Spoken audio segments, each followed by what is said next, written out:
At the bottom lane, inaapuyan na ni Euros. First blood kill coming from the side of JNJ All-Star. And up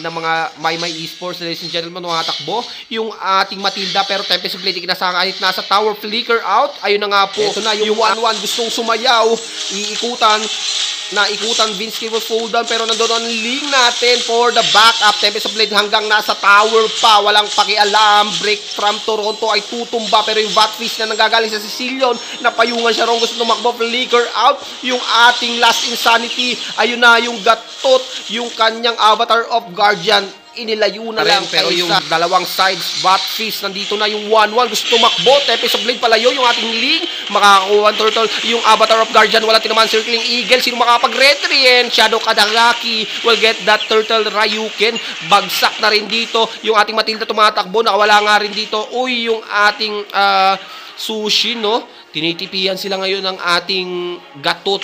Uy, yung sniper, muntika na si Sushin doon, mga boss, madam. Nag-flicker in nga, pero ayun na yung ating criticism.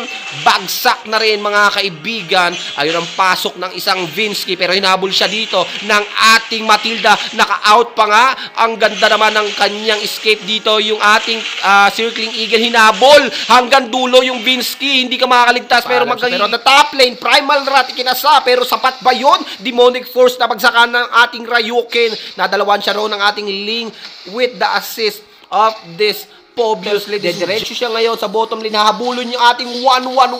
Gustong tumalon. Pero ayun na nga po yung Tempest of Blade. Makakarating pa kay Nerf Raijin. Bagsak siya ron at sinundan ni Break from Toronto. Yung ating dito nga po kay Zac.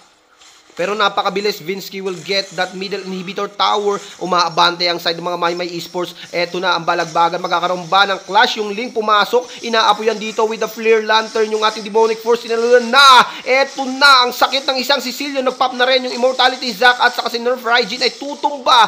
Ayun pa lang pala yung Immortality. Pero pangatlong buhay, eto na yung ating Tempest of Blade, kinasa na. Pero ayun nga po, Eurosol fold down. Tumatakbo yung side ng mga JNJ Shadow. Katagaki ay babagsak rin. Pero tumatakbo rito yung mga Maymay Esports, medyo pulado roon, 2v1 situation. Yubik makakakuha ba ng kill, pero hindi sapat na kanyang damage. Yung ating Ryuken, gustong kunin si Zac. Eto, naipit.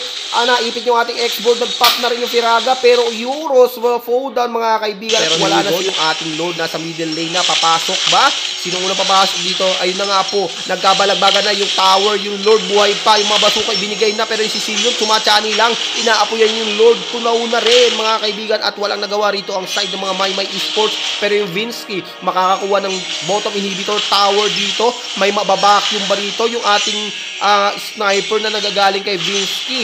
Eto na, nagwawala na rin sila rito. Yung Vinsky hindi alam kung saan itututok, pero ayun na, natutukan na.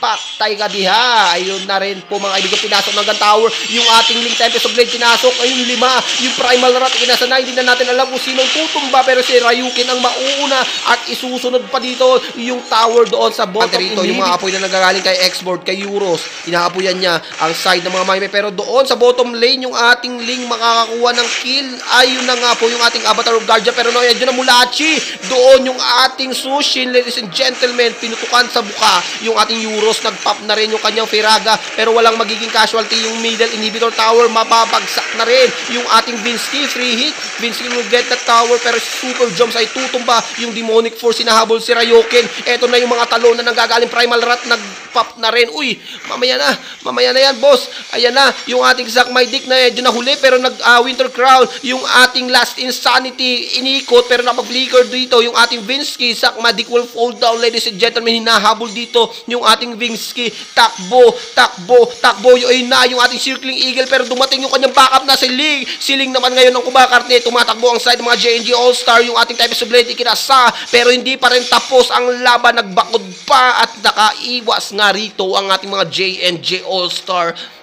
Uy, muntigan na yung ating no?